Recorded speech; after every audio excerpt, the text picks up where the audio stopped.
رب العالمين الصلاة والسلام على خاتم النبيين وعلى آله وصحبه أجمعين أما بعد فأعوذ بالله من الشيطان الرجيم بسم الله الرحمن الرحيم قال الله تعالى في سورة البقرة وما جعلنا القبلة التي كنت عليها إلا لنعلم من يتبع الرسول ممن ينقلب على عقبيه وإن كانت لكبيرة إلا على الذين هدى الله وما كان الله ليضيع إيمانكم إن الله بالناس لرؤوف رحيم. Translation: And we did not change the Qibla which you were formerly facing, except that we may distinguish those who follow the messenger from those who turn on both their heels.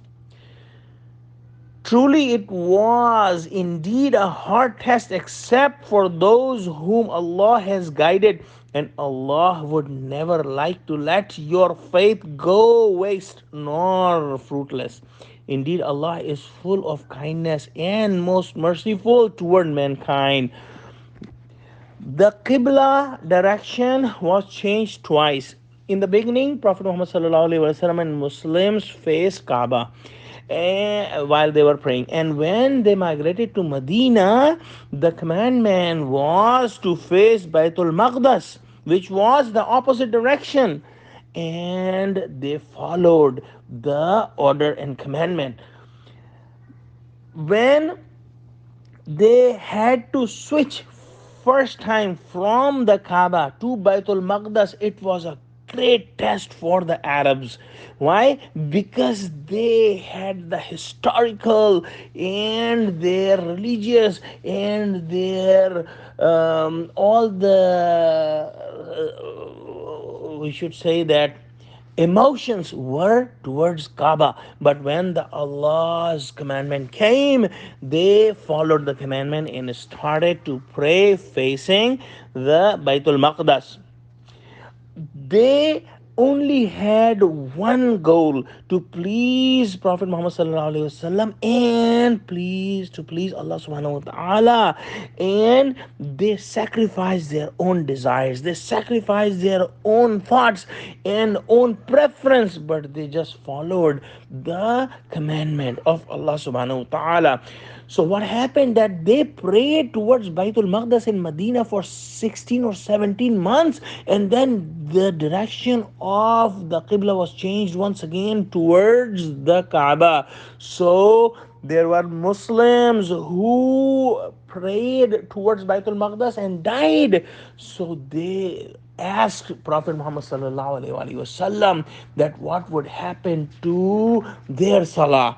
There is a narration by Ibn Abbas anhu that the companions asked Prophet Muhammad that what would happen to those people who were praying towards Baitul Maqdas and they died before the Kaaba, before the Qibla was changed back to Kaaba. Then Allah subhanahu wa ta'ala sent this ayah. And important thing to note, that in this ayah Allah subhanahu wa ta'ala has said the faith as namaz, as salah. So we can understand how important the salah and namaz is. That Allah subhanahu wa ta'ala has said that this is the iman, this is the faith. So in the end, Allah subhanahu wa ta'ala has said that Allah subhanahu wa ta'ala is extremely loving to his mankind, to the mankind. He is full of kindness, most merciful towards the mankind. And Allah subhanahu wa ta'ala is Hakim. He is full of wisdom, and at the same time he is the Hakim. He is the master as well.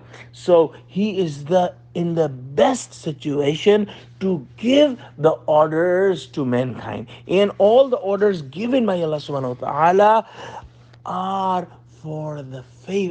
in favor of the mankind. So let's pray that Allah subhanahu wa ta'ala give us understanding of Quran, and Allah subhanahu wa ta'ala help us also to follow the commandments of Allah without any doubts. Ameen. Wa akhiru dawana alhamdulillahi rabbil alamin. Assalamu alaikum wa rahmatullahi wa barakatuh.